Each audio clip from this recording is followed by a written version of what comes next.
लेकिन फिर भी वो आदिवासी नहीं डरा और उस मानगढ़ के ऊपर गुरु गोविंद ने गीत गाया कि मानगढ़ माते वेरा है बुरेटिया नहीं मानू रे नहीं मा दिल्ली मां मारी कुर्सी है अहमदाबाद मारी जाजम है बुरेट नहीं मानू रे तो नहीं माने। गोविंद गुरु को मावजी महाराज को एक शब्द में कह के अपनी बात को समाप्त करूंगा। मावजी महाराज ने 300-350 साल पहले ये देश कैसा होगा और उसके एक टेबल इतने बड़े चोपड़े बने हुए हैं जिसको मैंने 70 लाख रुपया मंजूर किया था।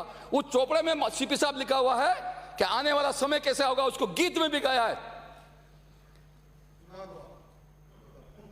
कि जाम्बू खंड जोम लाजा ग्यारे महाराज हेवी हेवी वाए काया वीए महाराज दुर्ये दुर्ये दीवा बल्यारे महाराज पड़िए पड़िए पानी वेसायु महाराज वना रोडे गाड़ी सा लिए महाराज वारे वारे वाते ते थई महाराज। लेकिन इसके यहां पर मैं ये भी कहना चाहूंगा माननीय सभापति जी, इस सदन में जितने भी बेटे फीसद लोग एसटी एससी के हैं, 13 तो हम एसटी है और 17 हम एससी है और इसके करीबन 66 के आसपास में विधायक यहाँ पे बैठे हुए हैं, 70 ठीक है।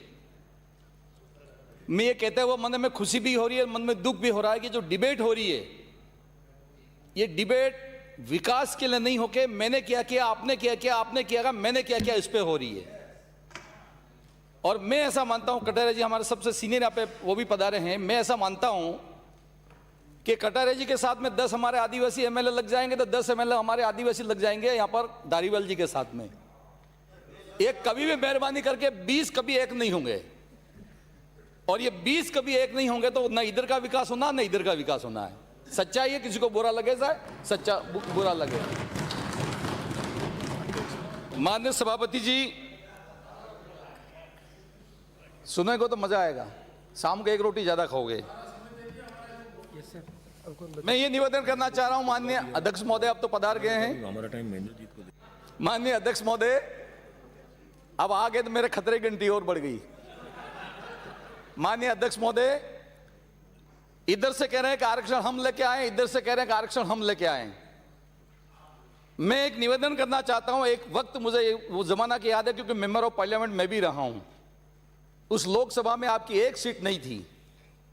वो धन्यवाद देना चाहता हूं इंदिरा गांधी जी ने, उसने कांग्रेस के सांसद को इस्तीफा दिलवाया और भारतीय जनता पार्टी अटल बिहारी वाजपेयी को वहां सदन में बुलाया। क्यों बुलवाया? अटल बिहारी वाजपेयी मात्र भारतीय जनता पार्टी के नेता नहीं थे, वो राष्ट्र की संपत्ति थी। और इसलिए मैं इस मौके पे कहना चाहता हूं, चाहे इधर के हो चाहे इधर के हो, हम गरीबी के ऊपर दया करो। बेहतर क्या कानून बन सकता है, बेहतर क्या योजना ला सकते हैं। आज भी गांव में जाके देखते हैं मकानों में लाइट नहीं पहुंची है, सड़कें नहीं पहुंची है। कोई कहता कांग्रेस की गलती, कोई कहता भाजपा की गलती। नहीं, कांग्रेस की भी गलती है तो भाजपा की भी गलती है। और गलती जिसने की उसको छोड़ो, सब मिलके उस आदमी को मुख्य विचारधारा में और मुख्य विकास की धारा में लाओ। तब जाके इस सदन में 7 करोड़ की जनता ने 200 आदमियों को भेज दिया और हम आपस में बाहें चढ़ा रहे हैं, किसी को अच्छा कह रहे हैं, किसी को बुरा कह रहे हैं, किसी को आरक्षण की बात कर रहे हैं। मैं धन्यवाद करता हूं डॉक्टर भीमराव अंबेडकर साहब को। 2 वर्ष 11 माह और 18 दिन का तपस्या की उसकी पूरी कमेटी ने, और उस जमाने में इनका बड़ा लक्ष्य था कि आने वाला देश कैसा होगा, उस देश में गरीब लोग रहे उनका क्या होगा, एसटी एससी का क्या होगा, ओबीसी का क्या होगा, माइनॉरिटी का क्या होगा। कितना बड़ा विजन था उन लोगों का। और उस वक्त उन्होंने एक व्यवस्था दी ताकि सब जनता ठीक ढंग से अपना जीवन को जी सके। और उसी का परिणाम है कि आज कोई 70 कह रहा, कोई 60 कह रहा है। अगर आरक्षण के 4 शब्द अगर संविधान में नहीं लिखे होते ना, तो मैं भी ये बढ़िया कपड़े पहन के घूम रहा हूं ना, कहीं हल कोई जोतता या गुजरात में कहीं जाके मजदूरी करता, ये स्थिति हमारे सबकी होती। आज कोई कहता है कि इस देश में कोई विकास नहीं हुआ, कोई देश में आगे नहीं बढ़ा। कौन कहता है? ये क्यों ऐसा कहते हो? और कोई कहता है कि इस देश की इज्जत को खराब कर रहे हो, आप सब मिलके इस देश की इज्जत को खराब कर रहे हो। इस देश में क्या नहीं हुआ है? क्योंकि आज टीआईडी का मामला है माननीय अध्यक्ष महोदय। मैं जोलना के हॉस्टल में पढ़ता था, जब हॉस्टल में पढ़ता था तो अमेरिका से जवार बाजरा आती, तब क्या हम खाना खाते थे। और एक वक्त जानबूझ के मैंने सब लड़कों को अंधा कर दिया और अंधा करके हॉस्पिटल में जाके भर्ती कर दिया। क्योंकि बाजार में गया था तो वहां गेहूं की रोटी पे देख के आया था। मेरे मन में इच्छा हो कि मैं गेहूं की रोटी कैसे खाऊं। चालाक आदमी था, सब बच्चों को अंधे किया और कलेक्टर को वायरलेस किया कि सब बच्चे जवार खा के अंधे हो गया। शाम पड़ते ही 10 क्विंटल गेहूं आया। उस दिन मैंने अपने जीवन में गेहूं की रोटी खाई थी। और आज धन्य हो जय जवान और जय किसान का नारा लगाने वाले उस कांग्रेस पार्टी को पंडित जवाहरलाल जी नेहरू जैसे लोगों ने, विजन था इनके जीवन के अंदर कि जो देश की नदियां बह के जा रही हैं उसको बांधो, अन्न का उत्पादन करो, विदेश के आत्मनिर्भर मत रहो। उसी का परिणाम है कि आज आदिवासी 2 वक्त की रोटी खा रहा है, लड्डू भी खा रहा है और लप्स भी खा रहा है, मोटरसाइकिल पे घूम रहा है, साइकिल पे घूम रहा है, मोबाइल चला रहा है, डॉक्टर बन रहा है, कलेक्टर बन रहा है, एसपी बन रहा है। मैं धन्यवाद करना चाहता हूं मुख्यमंत्री जी को। जब पहली बार मुख्यमंत्री साक्षरता का अभियान चलाया, ले मशाले चल पड़े हैं लोग मेरे गांव के, पूछती हैं झोपड़ियां रहे, पूछते हैं खेत, कब तलक लूटते रहेंगे लोग मेरे गांव के, मेहनत करके पढ़ने दो, हमको आगे बढ़ने दो, जय साक्षरता, जय जय साक्षरता। उसका आज परिणाम है ये कटेरा जी सब बैठे हुए हैं। आज उदयपुर डिवीजन में 700 आदिवासी लड़के डॉक्टर हैं, 700, और कई जगह तो पीओ में और सीओ में हो गए। ये उस साक्षरता आंदोलन और हमारे गांधीवादी मुख्यमंत्री का विजन था कि इस आदिवासी के झोपड़ी के अंदर भी बच्चा डॉक्टर और इंजीनियर और कलेक्टर बने। आज मुझे कहते हुए बहुत खुशी है कि डूंगरपुर की एक बेटी और घाटोल की एक बेटी अभी यूपीएससी के अंदर वो आईएएस बन के कलेक्टर बनी है। वो एक बहुत बड़ा विजन था हमारा। ये आरक्षण की व्यवस्था नहीं होती तो हम आज इस मुकाम पे नहीं होते। आदरणीय अध्यक्ष महोदय, बातें तो बहुत है करने के लिए। उस दक्षिणी राजस्थान के अंदर, देश की आजादी के अंदर इस आदिवासी समाज ने कोई त्याग, तपस्या और प्राणों को निछावर करने में कोई कमी नहीं रखी है। कहां जलियांवाला बाग की घटना घटी और कहां मानगढ़ के ऊपर 17 नवंबर 1913 में, उस जमाने के अंदर भी अलग जगह की हमने पढ़ाई की, लिखाई की, भक्ति की और देश की आजादी की। और इस मानगढ़ के पहाड़ के ऊपर 1,500 आदिवासी भाइयों को अंग्रेजों ने गोली मार दी, लेकिन फिर भी वो आदिवासी नहीं डरा और उस मानगढ़ के ऊपर गुरु गोविंद ने गीत गाया कि मानगढ़ माते वेरा है बुरेटिया, नए मानो रे नए मा, दिल्ली मां मारी कुर्सी है, अहमदाबाद मारी जाजम है बुरेट, नए मानो रे। तो नहीं माने, आखिर में अंग्रेजों को जाना पड़ा 15 अगस्त 1947 को और देश आज आजाद हो गया। उस आजादी की सांस हम ले रहे हैं और उसी का हम मजा आज ले रहे हैं। देश की आजादी के बाद में सरकार आपकी रही हो, हमारी रही हो, काम बहुत हुआ है। देश का भूगोल बदला है, तकदीर बदला है, तस्वीर बदला है, सब कुछ बदला है। लेकिन जब हम अपने ही देश में, अपने ही प्रदेश में, अपने ही जिले में अगर हम खड़े हो गए कहते हैं कुछ नहीं हुआ, तो हमारी बहुत बड़ी गलती होगी। मैं इस मौके पे सिंचाई की मान संख्या के ऊपर माननीय अध्यक्ष महोदय मैंने अपनी बात रखी थी और आप तो अच्छी तरह से इस बात को जानते हैं क्योंकि आप भी हमारे उस ट्राइबल क्षेत्र से आते हो। चाहे वो इधर के साथी हो, चाहे इधर के साथी हो, चाहे सरकार हो, कोई भी हो, क्या वाकई हम एसटी एससी का भला करना चाहते हैं?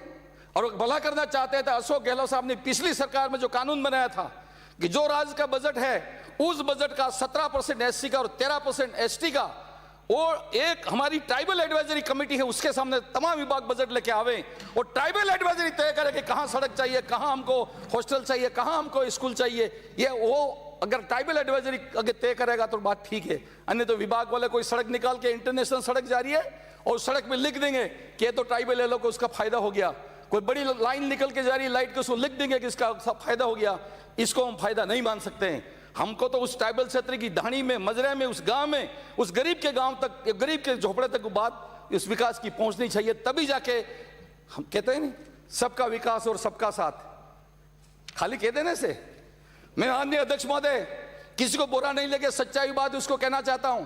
जब मैं उस उदयपुर डिवीजन से वहां बैठा था, कटेरिया साहब बैठे वहां, और इधर से माननीय मैडम ने तत्कालीन वित्त मंत्री और मुख्यमंत्री रहते हुए घोषणा की कि सब आदिवासी मेरा जीत गया और सब आदिवासी जीत गया, मैं 1000 करोड़ की घोषणा करती हूं। ये डिपार्टमेंट के अधिकारी भी बैठे हुए हैं, 5 साल हो गए, खुद वित्त मंत्री, खुद मुख्यमंत्री, एक लाल पैसा भी हमको नहीं मिला, एक लाल पैसा भी। और मिला हो तो मुझे फाइल बताइए, हम फाइल का निरीक्षण करने के लिए तैयार हो। आखिर में 1000 करोड़ रुपया कहां गया आज? लेकिन सही बात को कोई सही बात मानने के लिए तैयार नहीं है। मैं माननीय मुख्यमंत्री जी को धन्यवाद करता हूं। अभी हमारे कुछ साथी कह रहे थे 16 जून 2013 को पहली अधिसूचना जारी होती है और इस अधिसूचना में लिखा जाता है कि 45 आदिवासी को आरक्षण होगा, 5 एससी को होगा और रेस्ट 50 वो ओपन करके सब जाति को होगा। और उसकी वजह से आज वहां पे प्रशासनिक अधिकारी और कर्मचारी अब बड़ी संख्या में निकलने लगे हैं। लेकिन माननीय अध्यक्ष महोदय, बात बहुत कड़ी और कड़वी है। मैं, हमारे कुछ मीणा भाई यहाँ बैठे हुए हैं, सच्चे में अगर हमको आप गला लगाना चाहते हो मीणा भाइयों, तो मैं कोई भी मीणा खड़े होकर बात, या हरीश जी मीणा खड़े होकर कह दे कि जिस तरह से 45 आपको दिया है प्रशासनिक सेवा में, आप डीजीपी तक चले गए हो, एमपी हो, सरकार में मंत्री बन गए हो, खड़े होकर हमको यह बात कह दो कि हम प्रशासनिक सेवा के अंदर भी जनसंख्या के अनुपात में आपको हम आरक्षण देना चाहते हैं, तो हम भी आपको मानेंगे कि आप हमारे भाई हो। लेकिन कहीं न कहीं कोई न कोई गड़बड़ी तो होती ही रहती है, माफ करना ऐसी गड़बड़ी नहीं हो। मैं इस मौके के ऊपर माननीय अध्यक्ष महोदय निवेदन करना चाहता हूं कि उस मानगढ़ को राष्ट्रीय धरोहर का प्रस्ताव भारत सरकार में जाए और उस मानगढ़ को राष्ट्रीय धरोहर, राष्ट्रीय स्मारक घोषित किया जाए।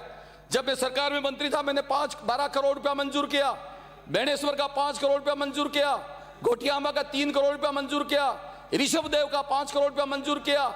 लेकिन उस सरकार के आने के बाद में टोटली पैसा उन्होंने निरस्त कर दिया। मैं पूछना चाहता हूं, एक और तो आप कह रहे हैं हम हिंदूवादी लोग ही, हम ऐसे मंदिरों को हम आगे ले जाना चाहते हैं। जब ले जाना चाहते हो तो बेणेश्वर का पैसा निरस्त क्यों हुआ, ऋषभदेव का पैसा निरस्त क्यों हुआ, मानगढ़ का पैसा निरस्त क्यों हुआ? जब हमारे शासन के अंदर किसान के बरसात गिरती है तब उसके वक्त वक्त को रोटी खाने का फाफे पड़ते हैं, हमने उनके लिए मुफ्त में खाद बीज की व्यवस्था की। आपकी सरकार आते ही किसान का खाद बीज भी आपने बंद कर दिया। आज की तारीख में राजस्थान सरकार भारत सरकार से 15 अरब रुपया खाली नरेगा में हमने आदिवासी ने काम किया उसका भुगतान मांग रही है। एक्ट ये कहता है कि 15 दिन में भुगतान, 15 दिन में काम देना पड़ेगा। लेकिन ना तो 15 दिन की बात तो छोड़ दो, 5 साल हो गए, आज भी हमारा आदिवासी उस मजदूरी के लिए भटक रहा है। हम कौन सी सरकार की बात कर रहे हैं, कौन से आदिवासी की विकास की बात कर रहे हैं, कहां तरक्की और कहां उन्नति की बात कर रहे हैं? इतनी बड़ी विडंबना है। आज विभाग के अधिकारी और मंत्री जी यहां बैठे हुए हैं। आर्टिकल 275 का जो भारत सरकार की मैचिंग ग्रांट है, जहां तक मेरा अनुमान है अभी तक भारत सरकार ने 275 की ग्रांट हमारे स्टेट गवर्नमेंट को नहीं दी है। और जब स्टेट गवर्नमेंट को नहीं देंगे और एक और कह रहे हैं कि हम मदद कर रहे हैं, अगर कोई सरकार माननीय अध्यक्ष महोदय मदद भी कर रही हो तो क्या ये राजस्थान पाकिस्तान का हिस्सा है क्या? मदद करना भारत सरकार का धर्म है, चाहे कोई भी सरकार हो, उस सरकार को अपने अपने राज्य में मदद करने का धर्म है, तो वो हमारा हक बनता है। लेकिन हर बार एक ही बात कहते हैं कि नहीं साहब तो हमने ऐसा कर दिया, हमने इतनी मदद कर दी। ऐसे मदद करने से और कहने से कोई काम नहीं हो सकता है। मैं इस मौके पर ज्यादा कोई बात कहना ठीक नहीं समझता हूं। माननीय अध्यक्ष महोदय, बातें तो बहुत हैं और मैं ज्यादा कोई बात नहीं कहूंगा। आज के मौके पर मैंने नाना भाई को, काली भाई को, गोविंद गुरु को, मावजी महाराज को एक शब्द में कह के अपनी बात को समाप्त करूंगा। मावजी महाराज ने 300-350 साल पहले ये देश कैसा होगा, और उसके एक टेबल इतने बड़े चौपड़े बने हुए हैं जिसको मैंने 70 लाख रुपया मंजूर किया था। उस चौपड़े में सीपी साहब लिखा हुआ है कि आने वाला समय कैसा होगा, उसको गीत में भी गाया है कि जाम्बू खंड जोमला जा रे महाराज, हेवी हेवी वाए काया वी महाराज, दुर्ये दुर्ये दीवा पड़ा रे महाराज, पड़िए पड़िए पानी विसायु महाराज, वना रोडे गाड़ी सालिए महाराज, वारे वारे वाते थई महाराज। लेकिन इसका 70 लाख रुपया कहां गया? धन्यवाद। मान्य मैं इसलिए मैं ज्यादा कोई बात नहीं कहना चाहूंगा। लास्ट में एक ही बात कहना चाहता हूं, इधर के इधर को सब मिलो और मिलकर इस सरकार के साथ में बात करो। बात करके गरीब आदिवासी का भला कैसे हो सकता है, एससी का भला कैसे हो सकता है, इसके लिए सब मिलकर निर्णय करो, तब जाके हमारे यहाँ पे आना सार्थक होगा। मुझे आपने बोलने का मौका दिया, बहुत बहुत धन्यवाद। जय हिंद, जय भारत। समाराम गरसिया।